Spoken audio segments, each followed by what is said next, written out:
आप सभी दर्शकों का बहुत बहुत स्वागत है। मैं सालू अग्रवाल, अभिभावक विद्यालय का शिक्षिका।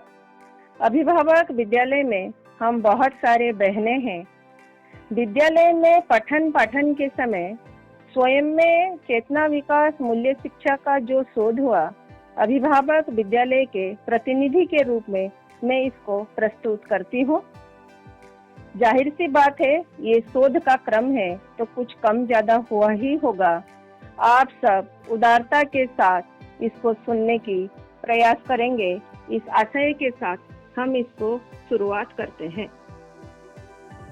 शिक्षा को देखें तो प्रथम शिक्षा माता पिता से, द्वितीय शिक्षा परिवार से, तृतीय शिक्षा शिक्षण संस्थान से, चतुर्थ शिक्षा वातावरण से, पंचम शिक्षा शीत उष्ण वर्षामान भौगोलिक परिस्थिति से होता है। शिक्षण संस्थान में औपचारिक शिक्षा में पाठ्य पुस्तक और विषय वस्तु का महत्वपूर्ण स्थान है।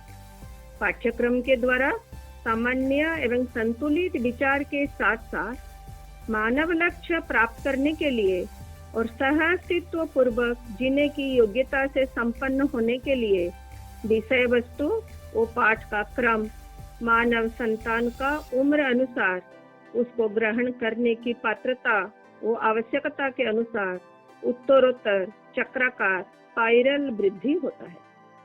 अभिभावक विद्यालय में प्रचलित चेतना विकास मूल्य शिक्षा कक्षा 1 से 5 की पुस्तक का विषय वस्तु, कक्षावार पाठ का क्रम, उनका अंतर संबंध और समग्रता में वर्टिकल हॉरिजेंटल ऊर्ध्वाधर अनुप्रस्थ का सघन संयोजन है।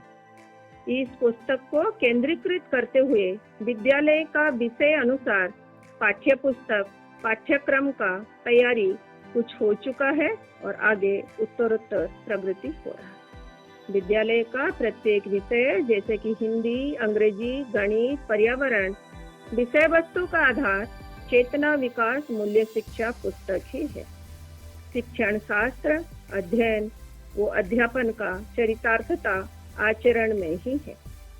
चेतना विकास मूल्य शिक्षा पाठ्य पुस्तक में कक्षा 1 में हिंदी वर्णमाला का प्रत्येक अक्षर से एक सार्थक कविता है। कक्षा 2 से कक्षा 5 तक अगर हम अनुक्रमणिका को देखते हैं कि तो इसको 4 भाग में बांटा गया है। नंबर 1 मानव लक्ष्य, 2 समग्र व्यवस्था, 3 अखंड समाज और 4 सार्वभौम व्यवस्था। मानव लक्ष्य को देखते हैं तो उसमें एक ही पाठ है मानव लक्ष्य। समग्र व्यवस्था वाले भाग में 5 पाठ है, अस्तित्व, पदार्थ अवस्था, प्राण अवस्था, जीव अवस्था और ज्ञान अवस्था। अखंड समाज पाठ को जब हम देखते हैं तो उसमें 5 भाग है, परिवार, मानव संबंध, मानव समाज, मेरा विद्यालय, वो गुरु शिष्य संबंध।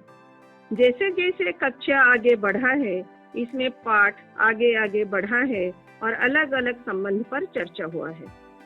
सार्वभौम व्यवस्था में कक्षा 2 में 8 पाठ है, हमारी आवश्यकता, जानना, उत्सव, व्यवसाय, ऋतु, शरीर, आहार और औषधि और कक्षा अनुसार इसमें और पाठ जुड़ते गए हैं जैसे सभ्यता, ईंधन, न्याय का याचक, जानना मानना पहचानना निर्वाह करना, रूप गुण स्वभाव धर्म, ऐसे अनेक पाठ। अगर हम इस क्रम को देखें और एक उदाहरण के साथ समझने का प्रयास करें तो कक्षा 1 में मानव लक्ष्य पाठ को जब हम देखते हैं, कक्षा 1 में मानव लक्ष्य के लिए एक बहुत प्यारा सा छोटा सा कविता है। लक्ष्य हमारा है समझना, सब बातें अच्छी सीखना, लक्ष्य हमारा अच्छा बोले, साथ साथ ही जीना। कक्षा 1 में ये शब्द रूप में जाता है, कक्षा 5 तक पहुँचते पहुँचते हम इसके अर्थ में पहुँच जाएं, यही इस किताब का सार्थकता है। कक्षा 2 में हम देखें तो इस बात को थोड़ा सा आगे बढ़ाया गया है। शब्द से अर्थ के रूप में क्रमशः बढ़ने के क्रम में हम सब मानव संतान हैं, मानव समझकर सुखी होता है, यही मानव लक्ष्य है। कक्षा 3 में देखते हैं तो मेरे माता पिता मेरे आवश्यकताओं का ध्यान रखते हैं। मैं माता पिता, भाई बहन, मित्र और गुरुजी पर विश्वास करता हूँ, वह भी मेरे ऊपर विश्वास करते हैं। समझदार होना और सबके साथ जीना मानव लक्ष्य है। कक्षा 4 में देखते हैं तो क्रमशः ये बात आगे बढ़ा है। किसी घटना या किसी कार्य के होने के कारण को हम समझ सकते हैं। कारण बदलते नहीं हैं, हमेशा एक जैसे रहते हैं।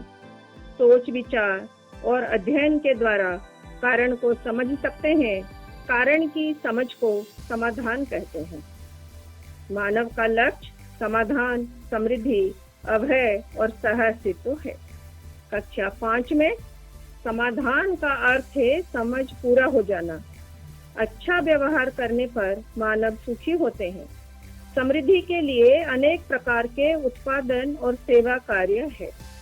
मानव समाज और शेष तीनों अवस्थाओं के साथ साथ जीना ही सह-अस्तित्व है। मानव लक्ष्य सभी के लिए समान है। मानव जाति एक है और मानव धर्म एक। ये तो एक उदाहरण था। इसी तरीके से हम प्रत्येक पाठ का कक्षा 1 से लेकर 5वीं तक इस क्रम को कैसे देखें, कैसे समझे, अभिभावक और अध्यापक साथ साथ मिलकर सह अध्ययन अध्यापन के साथ कैसे इस क्रम को और शोध कर पाए और शोध करने के क्रम में हमारी क्या अभिव्यक्ति रही, आइए सब साथ साथ सुनते हैं। आप सभी को नमस्कार, बहुत बहुत धन्यवाद।